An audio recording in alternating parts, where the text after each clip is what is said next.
The cursor blinks on the phone screen, mocking her hesitation. Delaney Ashford sits on the edge of her sagging mattress, the springs groaning beneath her weight, and stares at the words she's typed into what she thinks is her notes app. Rain hammers against the single window of her studio apartment, the glass rattling in its frame like it might shatter at any moment. The sound mirrors the chaos in her chest. To anyone who might care, I'm sorry. I tried. God knows I tried. But the debt collectors won't stop calling. The eviction notice is final. My best friend stole my boyfriend and the last of my savings. I have $4.32 in my bank account in 3 days until they throw me on the street. I'm tired of fighting. I'm tired of losing. I'm just tired. Maybe in another life I could have been someone. Maybe I could have mattered. I'm sorry I wasn't stronger. Her thumb hovers over the screen. The apartment is so cold she can see her breath. The electricity was shut off yesterday. Her landlord changed the locks on the building's front door, so she had to climb through the fire escape window. Everything she owns could fit in a single garbage bag. 24 years old, and this is what her life has become. She closes her eyes, lets the tears fall, and presses send. The whoosh of the message leaving her phone cuts through the silence. Delaney opens her eyes. Her stomach drops. The message didn't save to her notes. It's sent to a number she doesn't recognize, probably a mistype, a wrong digit somewhere in her contacts list. She stares at the screen, horror crawling up her throat like ice water. No, no, no, no. 3 dots appear immediately. Someone is typing. Her heart hammers against her ribs. She should throw the phone across the room, delete the message, pretend it never happened. But she can't move. She can't breathe. She can only watch as the dots pulse and pulse and pulse. The response comes through. Where are you? 2 words. Simple. Direct. The voice of someone used to asking questions and getting answers. Delaney's hands shake. She shouldn't respond. This is a stranger. Someone who now knows she's falling apart. Someone who... Another message. Don't do anything. I'm coming. What? She whispers to the empty room. Her phone buzzes again. Send me your address. Now. If you're loving this story already, hit that subscribe button and drop it in the comments. Let me know where you're watching from. The command in those words shouldn't make her fingers move, but they do. Maybe it's the shock. Maybe it's the fact that someone, anyone, is responding to her like she matters. Maybe it's because she has nothing left to lose. She types her address, sends it before she can think better of it. Then she sits in the dark, listening to the rain, wondering what she's just done. 43 minutes later, headlights cut through her window. Delaney hasn't moved from the mattress. She's been sitting in the same position, phone clutched in her lap, mind spinning through every worst-case scenario. A serial killer, a predator, someone who tracks vulnerable women through their phones, and... A knock at her door. Not the building's front door, her apartment door. Which means whoever this is got through the locked entrance, climbed 5 flights of stairs, and found her unit without buzzing. Her legs won't work. Her voice sticks in her throat. Another knock, firmer this time. Delaney Ashford. A man's voice, deep and smooth like expensive whiskey. Open the door! How does he know her name? She forces herself to stand, her body shaking so hard she can barely walk. The apartment is too dark to see clearly, but she can make out the shadow of a large figure through the peeling paint of her door. I'm not going to hurt you, the voice says, and there's something in the tone. Not quite gentle, but not threatening either. I just want to talk. She unlocks the deadbolt with trembling fingers, opens the door. The man standing in her hallway steals every thought from her mind. He's tall, easily 6'4", with broad shoulders that fill the narrow doorway. Dark hair, slightly too long, falls across his forehead. His face is all sharp angles and hard edges, strong jaw, high cheekbones, a mouth that looks like it rarely smiles. But it's his eyes that pin her in place. pale gray, almost silver, and cold enough to freeze. He wears a black suit that probably costs more than her entire year's rent, tailored perfectly to his powerful frame. No tie. The top 2 buttons of his shirt are undone, revealing the edge of dark ink, tattoos that snake up his neck and disappear beneath the fabric. He looks at her like he's cataloging every detail. Her tangled dark hair, her oversized hoodie with holes in the sleeves, her bare feet on the cold floor, the shadows under her eyes. "You're the one who sent the message," she whispers. "I'm the one who received it." He steps forward, and she instinctively moves back. He doesn't follow, just reaches into his jacket. Delaney's breath catches.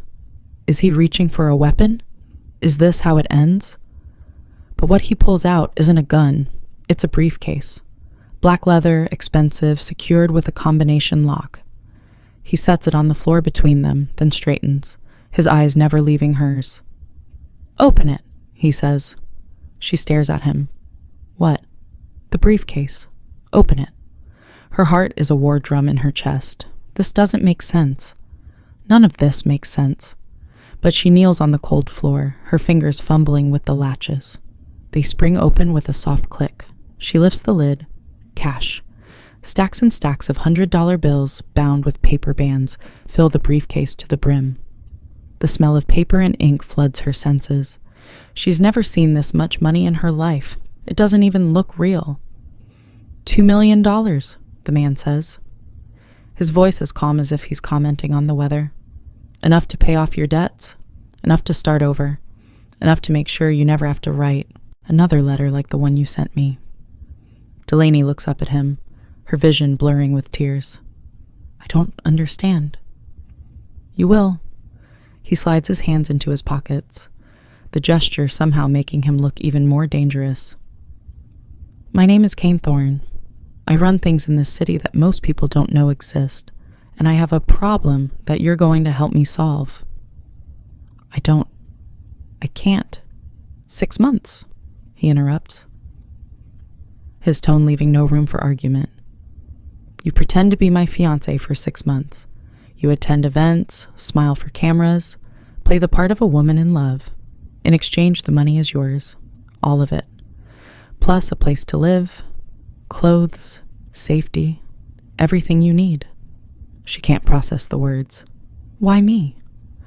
For the first time, something shifts in his expression. Not quite a smile, but close. "Because you're desperate, because you have nothing to lose, and because when I read your letter, I knew you were exactly what I needed, someone real in a world full of lies." "This is insane." "Yes." He crouches down so they're at eye level, and the intensity in his gaze pins her in place. "But you were going to end everything an hour ago. Now you have a choice. Take the money, play the role, survive, or send me away and go back to whatever you were planning." The words cut through her like glass. He's right. An hour ago, she had nothing. No hope, no future, no reason to keep fighting.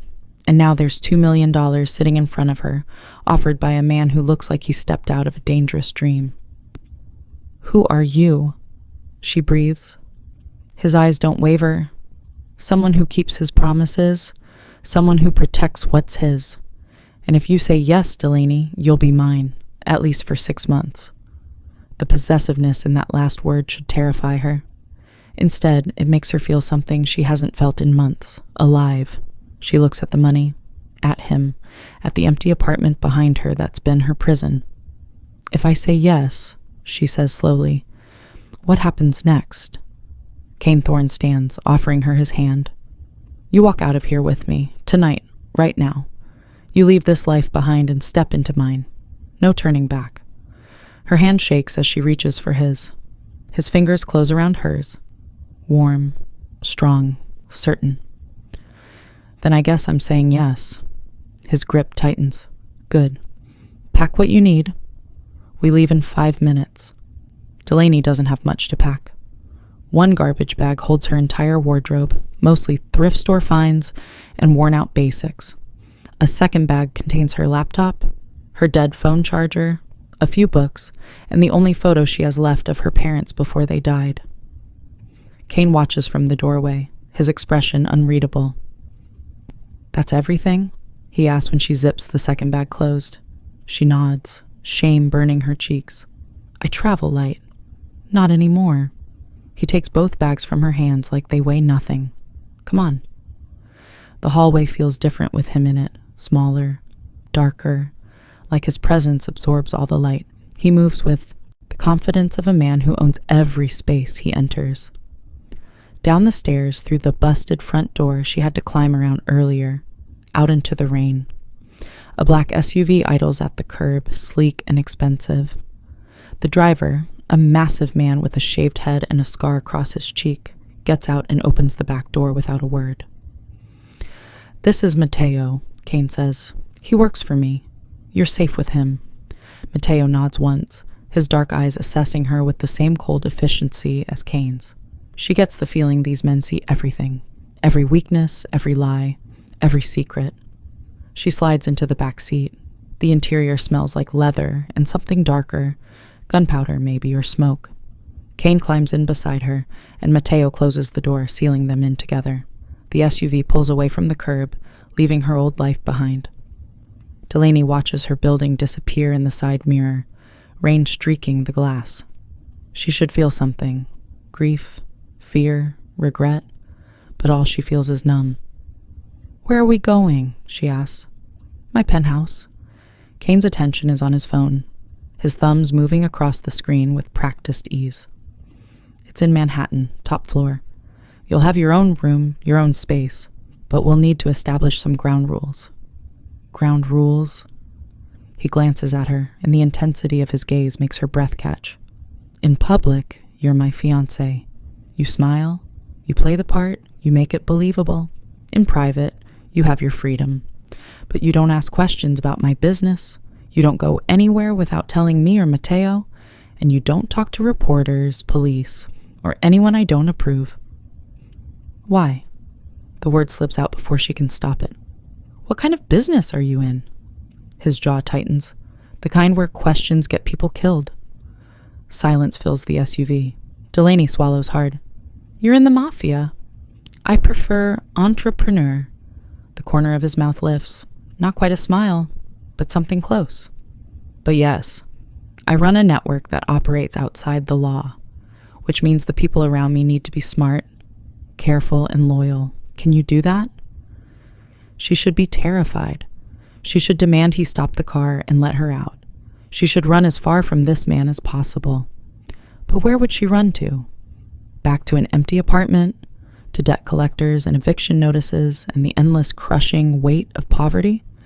To the edge of the roof where she was planning to... "Yes," she says.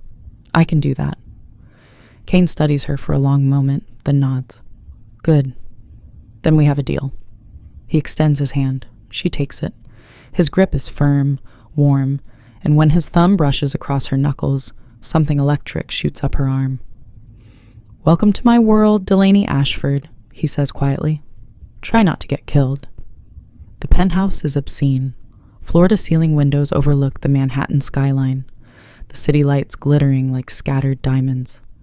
The interior is all dark wood, black marble, and expensive furniture that looks like it belongs in a magazine. Modern art hangs on the walls, pieces Delaney recognizes from textbooks but never thought she'd see in person. Kane sets her bags down in the foyer and shrugs out of his suit jacket. Without it, she can see more of his tattoos, intricate designs that cover both arms, disappearing under his shirt sleeves, symbols she doesn't recognize, words in languages she can't read. "Your room is upstairs," he says, nodding toward a floating staircase.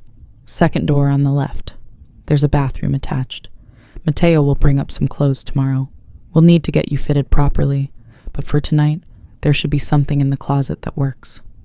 She clutches the strap of her bag. "Why are you doing this?" He pauses, his back to her. For a moment, she thinks he won't answer.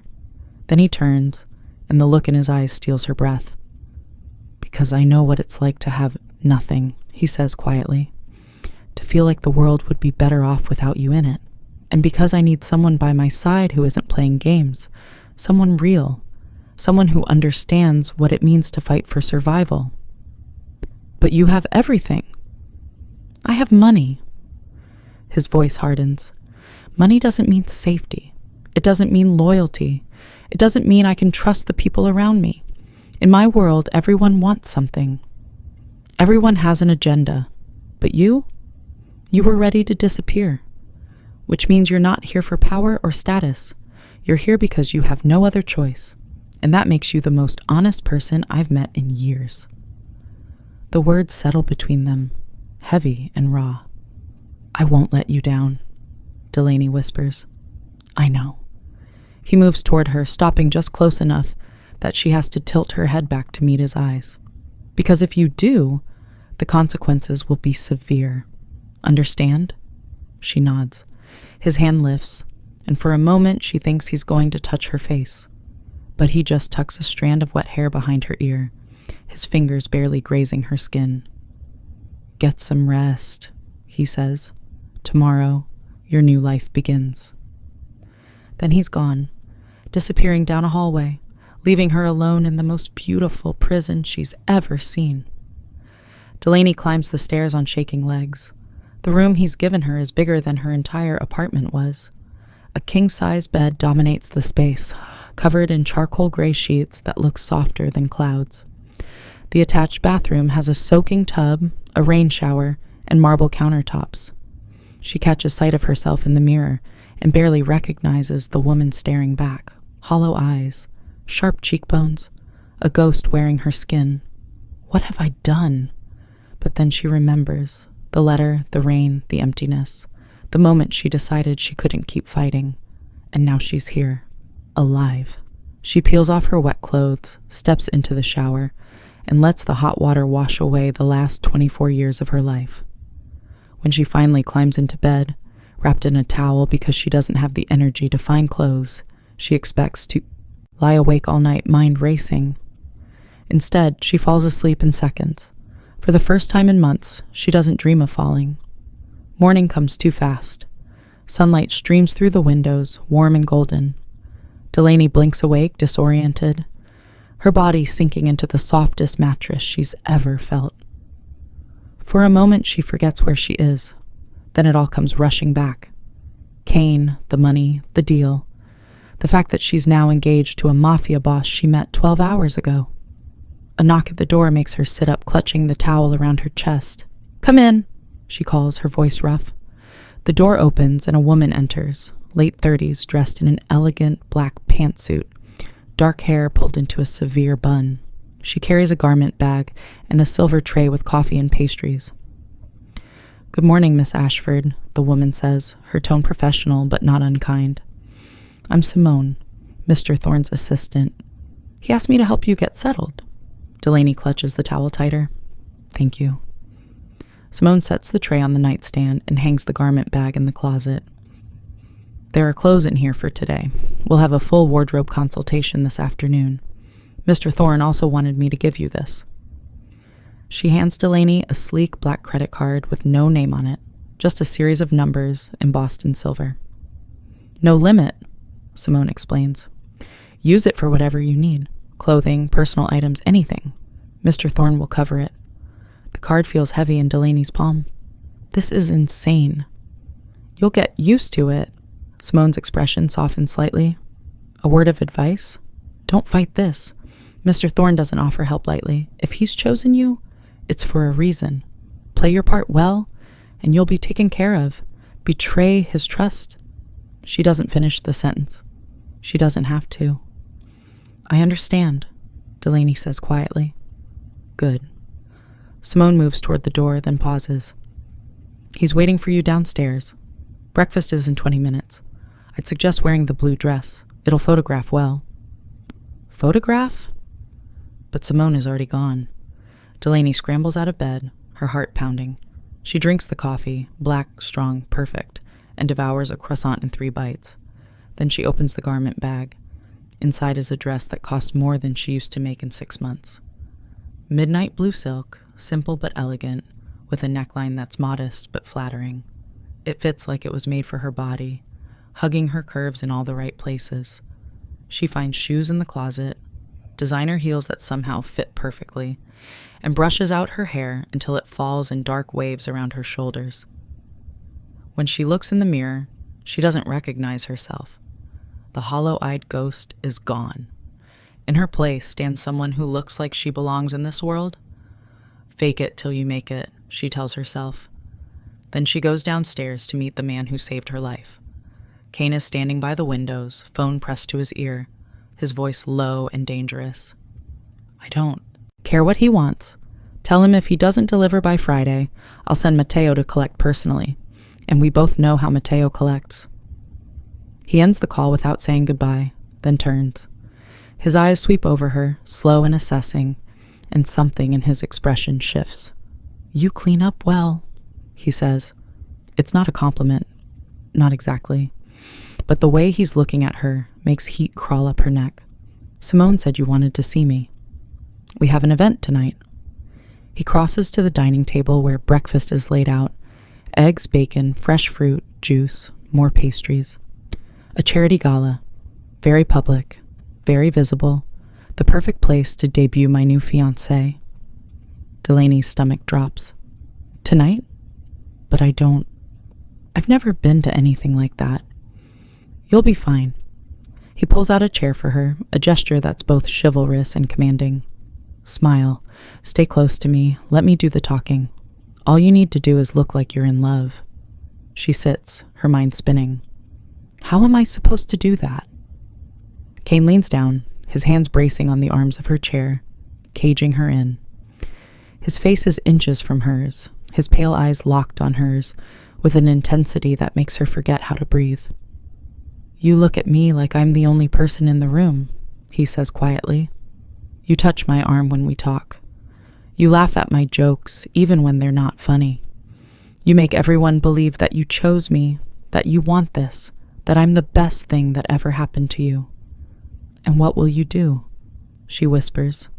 His gaze drops to her mouth just for a second, then returns to her eyes. I'll make sure everyone knows you're mine. The possessiveness in his voice should scare her. Instead, it makes something low in her belly tighten. He straightens, breaking the spell, and moves to his own seat. Eat. We have a long day ahead.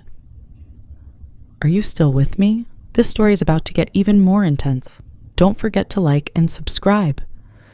Delaney picks up her fork with shaking hands. She has no idea what she's gotten herself into. But for the first time in years, she feels like she might actually survive. The transformation takes hours. Simone arrives after breakfast with a team. Stylists, makeup artists, a woman who does nothing but shape Delaney's eyebrows.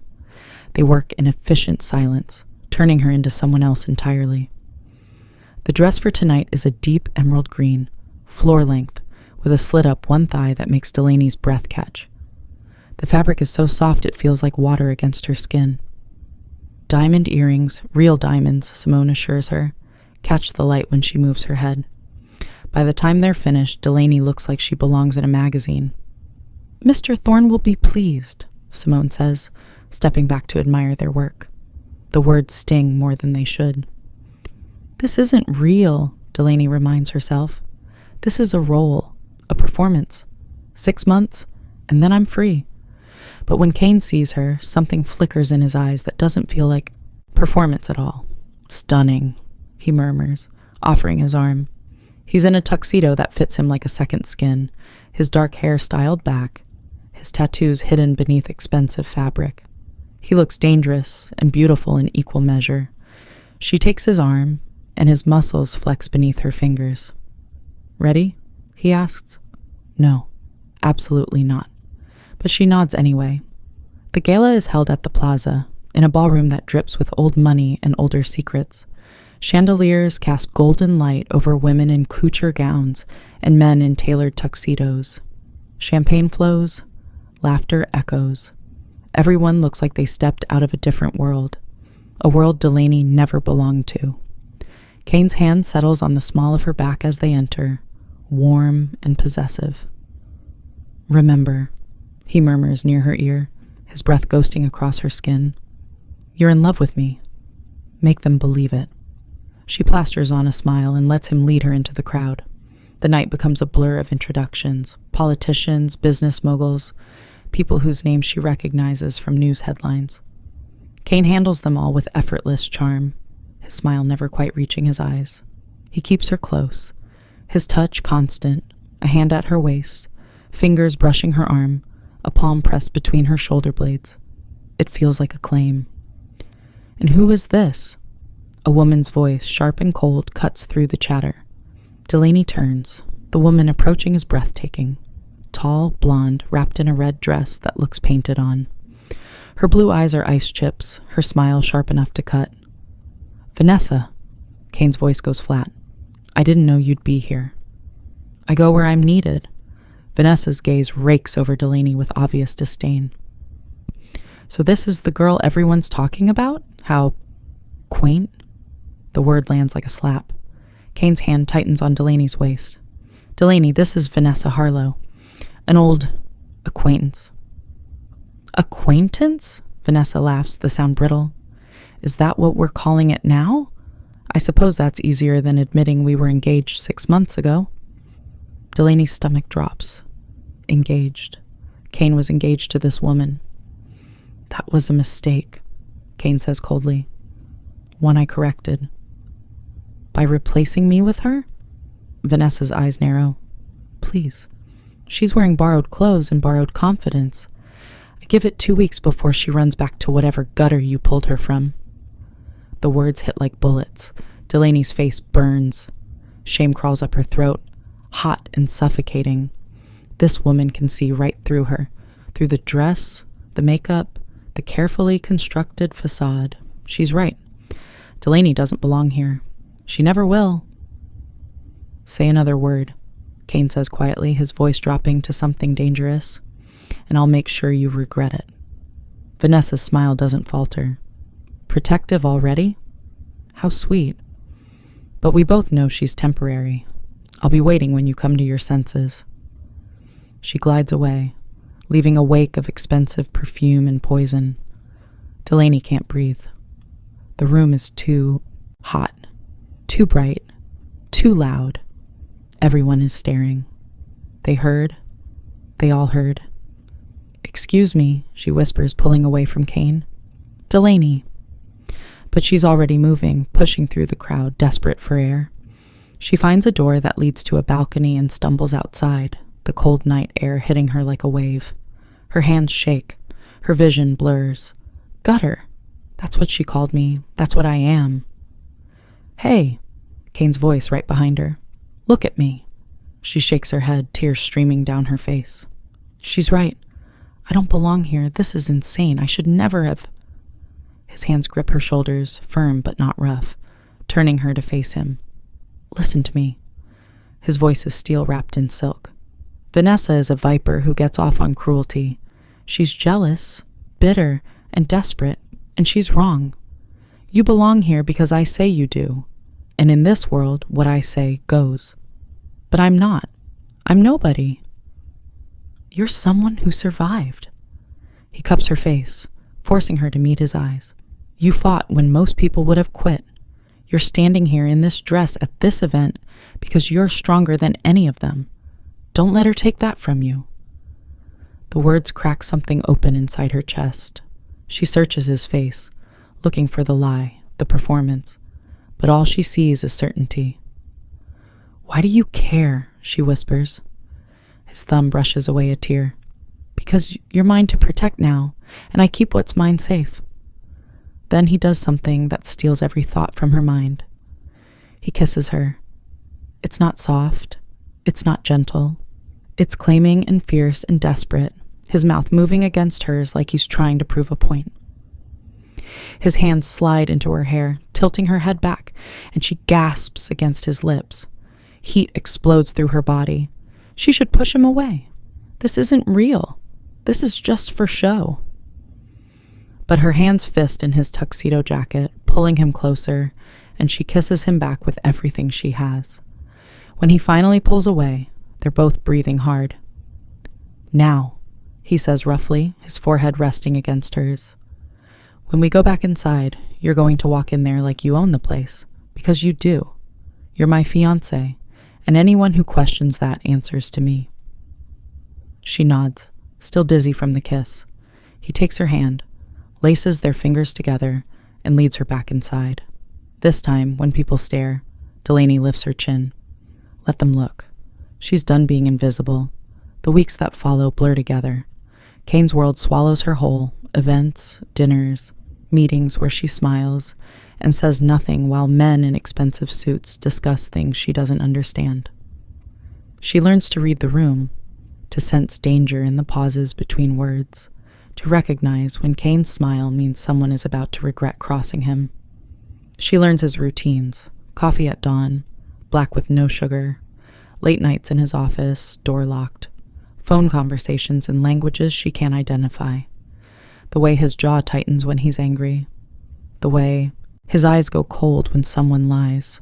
She learns the weight of his gaze when he thinks she's not looking. Mateo becomes her shadow, silent, lethal, always 3 steps behind. At first, it's suffocating, but then she starts to understand.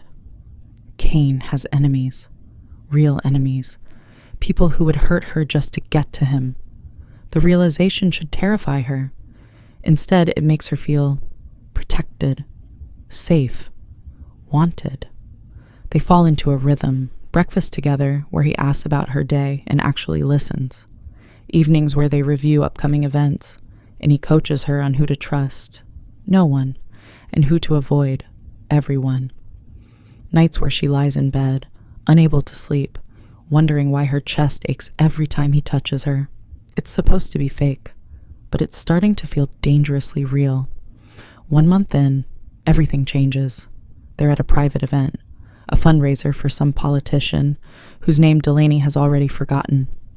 The venue is a renovated warehouse in Brooklyn, all exposed brick and industrial chic. Kane is across the room, deep in conversation with 2 men in dark suits. She recognizes the body language. This isn't social. This is business. Dangerous business.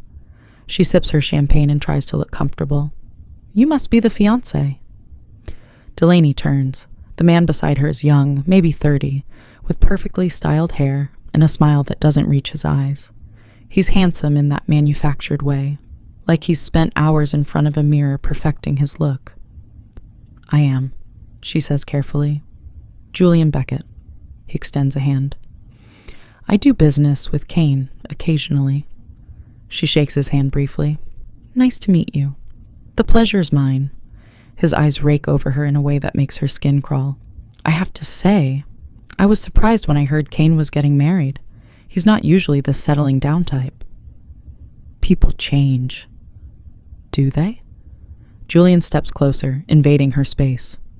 "Or do they just find better ways to play the game?" Warning bells ring in Delaney's mind. This man is testing her, looking for cracks. "If you'll excuse me..." His hand closes around her wrist, stopping her. "I think we should talk. Privately." "Let go. Make me." The air shifts. Kane is there in seconds, his hand clamping down on Julian's shoulder with enough force to make the other man wince. "Is there a problem?" Kane's voice is soft, deadly. Julian releases her wrist immediately, stepping back. "Just introducing myself to your lovely fiancé." "You've introduced yourself.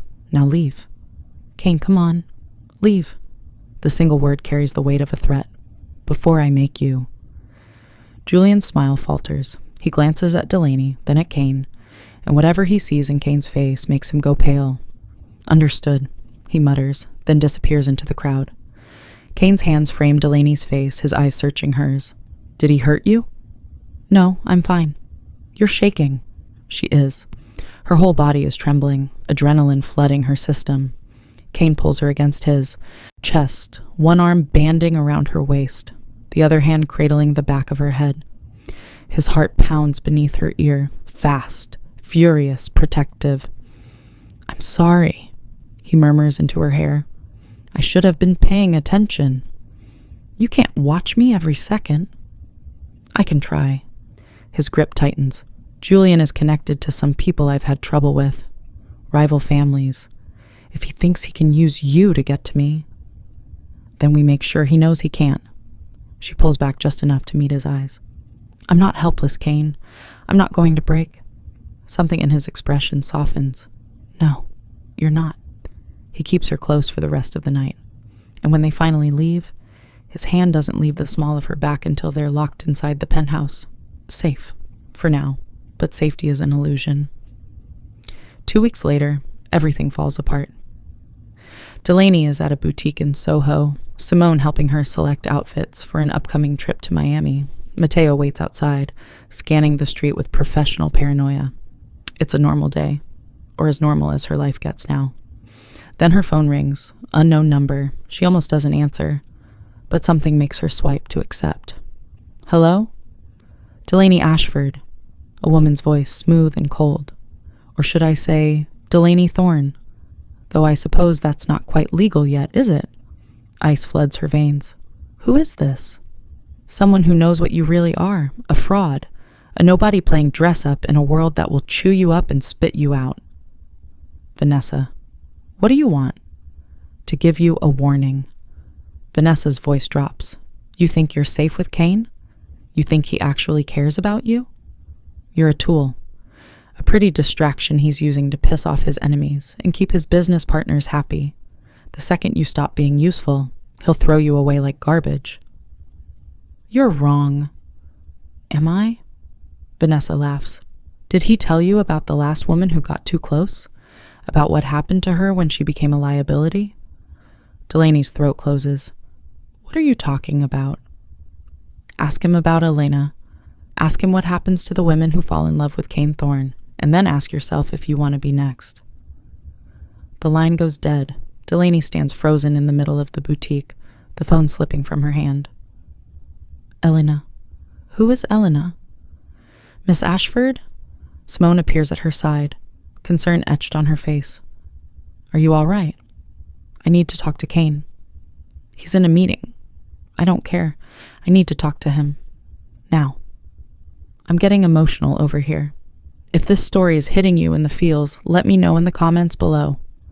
The ride back to the penthouse takes forever. Mateo drives in tense silence, his eyes flicking to the rearview mirror every few seconds. He knows something's wrong. Everyone knows. When they arrive, Kane is waiting in the foyer, phone pressed to his ear. He takes one look at Delaney's face and ends the call. What happened? Who's Elena? The question hangs in the air like a blade. Kane's expression goes carefully blank. Where did you hear that name? Vanessa called me. She said, Delaney's voice cracks. She said I should ask you what happens to women who get too close. Who was she, Kane? For a long moment, he doesn't answer. Then he turns and walks toward his office. Come with me. She follows, her heart hammering. His office is dark wood and leather, shelves lined with books and files. He pours himself a drink, whiskey neat, and drains half the glass before facing her. Elena was my sister, he says quietly. Sister. Not a lover. Not a woman he betrayed. His sister. She died 3 years ago. Kane's voice is flat, emotionless, but his knuckles are white around the glass. She was 23, smart, beautiful, full of life, and she fell in love with the wrong man, someone from a rival family. I told her it was dangerous. I told her to stay away. She didn't listen. Delaney's chest tightens. What happened? They used her to get to me, kidnapped her, held her for ransom. I paid everything they asked for, but they killed her anyway, just to prove they could. Horror washes over her. Kane? I found the men who did it. His eyes meet hers, and they're glacial. Every single one. And I made sure they understood what happens when someone hurts my family. Vanessa knows this. She's using it to scare you, to make you think being with me is a death sentence. Is it? The words escape before she can stop them. Yes. He sets the glass down with a sharp click. Being close to me is dangerous. My enemies will always look for weaknesses. And if they think you matter to me, if they think hurting you will hurt me, they'll come for you without hesitation. Delaney's hands shake. Then maybe this was a mistake. Maybe I should... No. He crosses the room in 3 strides, his hands gripping her shoulders. You're not leaving. Not because of Vanessa's poison. not because you're scared. You made a deal, and I keep my people safe. But what if? I won't let what happened to Elena happen to you. His voice is steel. I was young, arrogant, too confident. I thought I was untouchable. I learned. And I swear to you, Delaney, no one will touch you while I'm breathing. The intensity in his eyes steals her breath. She should be terrified. She should run. But all she can think about is the way he's looking at her, like she's the most important thing in his world. Kane, she whispers, what are we doing? His forehead drops to hers. I don't know, but I can't let you go. The confession breaks something open between them. I'm scared, she admits. Good. Fear keeps you sharp. His hands slide into her hair, gentle despite his words. But don't let it control you. Don't let Vanessa win. She nods, tears pricking her eyes. And when he kisses her this time, it's different. Slower, deeper, like he's memorizing the taste of her. Like he's trying to hold on to something he knows he shouldn't want. When they finally break apart, the air between them crackles with something dangerous, something real. 6 months, he says softly. That was the deal. I remember. What if I don't want you to leave after 6 months? Her heart stops. What are you saying? I'm saying this stopped being fake 3 weeks ago. His thumb traces her lower lip. I'm saying I don't know how to pretend anymore. Kane. A sharp knock interrupts them. Mateo bursts through the door, his expression grim. We have a problem. Kane's entire demeanor shifts, from vulnerable to lethal in a heartbeat. What kind of problem? Julian Beckett just made a move. He's claiming you stole from him. He's calling for a meeting with the families, and he's demanding you bring Delaney. The temperature in the room drops. Absolutely not, Kane says flatly. He says if you don't show, he'll consider it an admission of guilt. The families will side with him. Kane's jaw clenches. When? Tomorrow night. Neutral ground. Delaney's voice shakes. What does this mean? Kane looks at her, his eyes dark with something that might be fear. It means Julian is making his play. He wants to expose you as a fraud, destroy my credibility, and take over my territory. So what do we do? His hand finds hers, fingers lacing together. We show up, together, and we make sure everyone knows that you're not going anywhere. And if it's a trap, then we fight our way out. The meeting is held in an abandoned warehouse in Red Hook. Appropriate, Delaney thinks, for something so dramatic. Kane insists she wear something simple. Jeans, a black sweater, boots. You need to move, Ion, he explains. No heels, no restrictions. Mateo drives, 2 more men following in a second SUV. The tension in the vehicle is suffocating. Stay close to me, Kane says for the 10th time. Don't speak unless I tell you to, and if shooting starts, you hit the ground. If shooting starts? Her voice is too high. He squeezes her hand. It won't. But if it does, I've got you. The warehouse is exactly what she imagined. Dark, cold, full of shadows. Men line the walls, all armed, all watching. In the center, a circle of chairs. Julian stands in the middle, smiling like he's already won. Kane. He spreads his arms. So glad you could make it. And you brought the girl. How considerate. Kane's hand stays locked on Delaney's as they enter the circle. Let's get this over with, Kane says coldly. Of course. Julian's smile widens. Gentlemen, we're here because Mr. Thorne has been operating under false pretenses, specifically his engagement to Miss Ashford here. I have evidence that their relationship is a sham, a business arrangement designed to fool us all. Murmurs ripple through the crowd. Evidence? Kane's voice is bored. Please, enlighten us. Julian produces a folder, pulling out documents. Financial records showing a $2 million transfer to Miss Ashford the night they met. Witness statements from people in her old building confirming she was destitute. And this... He holds up a phone. Delaney's phone, her old phone. A message, Julian continues, sent to Kane's number by accident, a goodbye letter, a suicide note, proof that this entire relationship is transactional. The room goes silent. All eyes turn to Delaney. She can't breathe, can't think. The walls are closing in. Is this true? One of the older men steps forward. Thorne, did you buy this woman? Kane's hand tightens on hers. Watch your tone, Vincent. Answer the question. For a heartbeat, no one moves. Then Kane does something that changes everything. He pulls Delaney against him, his arm sliding around her waist, and faces the room with cold fury. Yes, he says clearly. I gave her money because she needed it, because she was desperate and alone and ready to end her life, and I decided she deserved better. Is that a crime? It's a lie, Julian snaps. You're using her. I'm protecting her. Kane's voice cuts through the room like a knife. Something you wouldn't understand, Julian. You only know how to use people, to manipulate them. But this woman right here, she's stronger than any of you. She survived poverty, betrayal, and desperation. She walked into my world knowing the risks and chose to stay. Not for money, not for power, but because she wanted to live. His gaze sweeps the room. So yes, I gave her cash. Yes, our arrangement started as a contract, but somewhere along the way, it became real. And if any of you have a problem with that, you can take it up with me. Personally. The threat hangs in the air. Julian's smile falters. You expect us to believe? I don't care what you believe. Kane's eyes are ice. Delaney is mine. She stays mine. And if you or anyone else tries to hurt her, I'll burn this city to the ground. Silence. Then Delaney does something she never planned. She turns in Kane's arms, stands on her toes, and kisses him. Not for show, not for the crowd, for herself. Because somewhere in the chaos, she fell for him. For the dangerous, broken, protective man who saved her life. When she pulls back, the room is staring.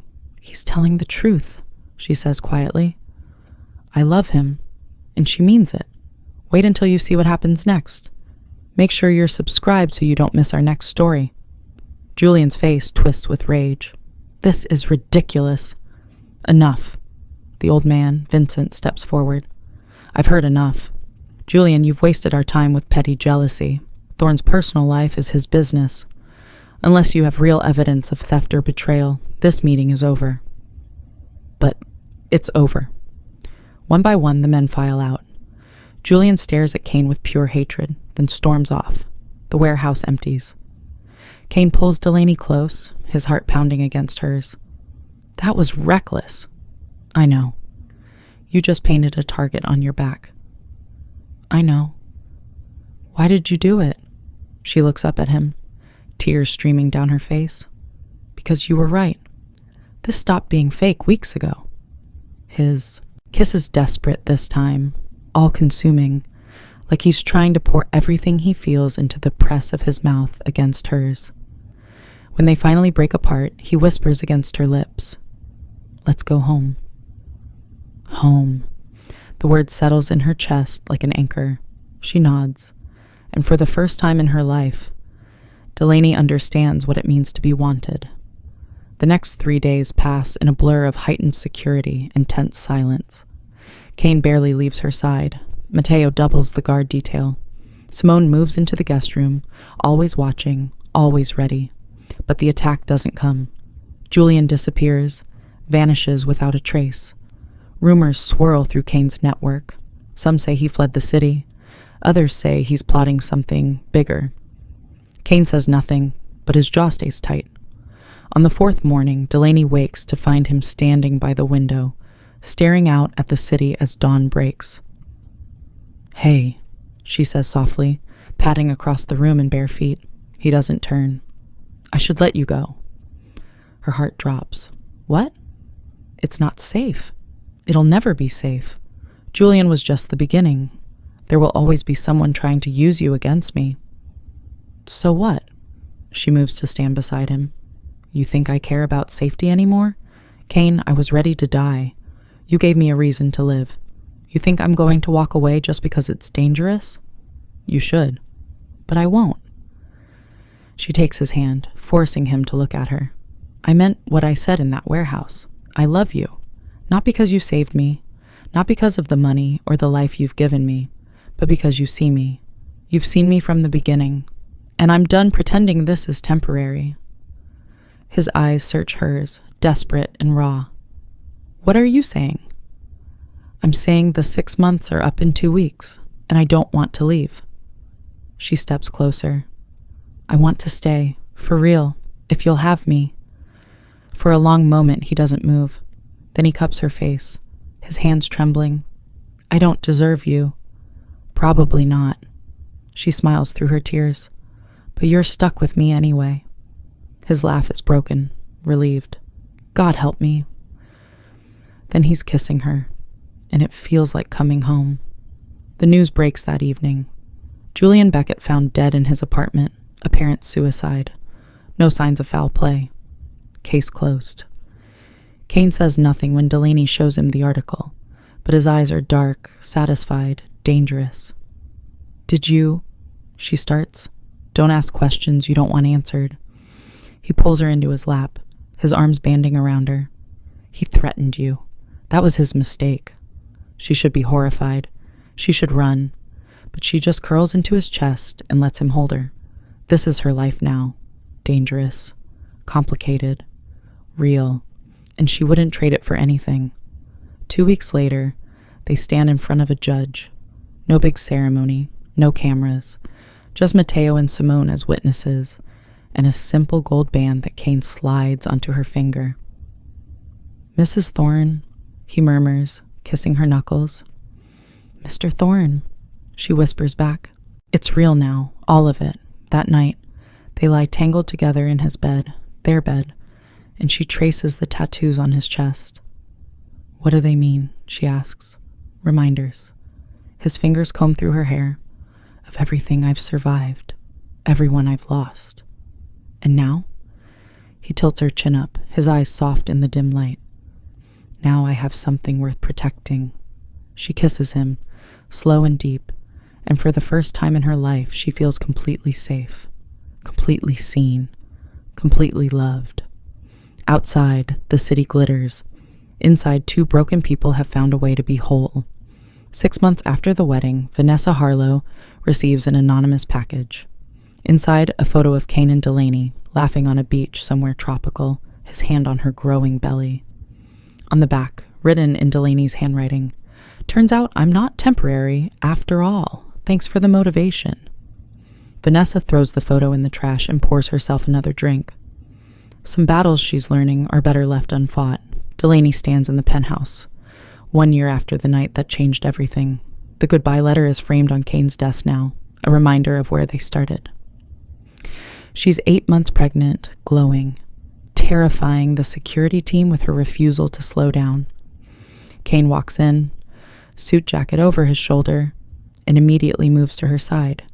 You're supposed to be resting. I'm pregnant, not broken. He smiles, that rare soft smile reserved only for her, and presses a kiss to her temple.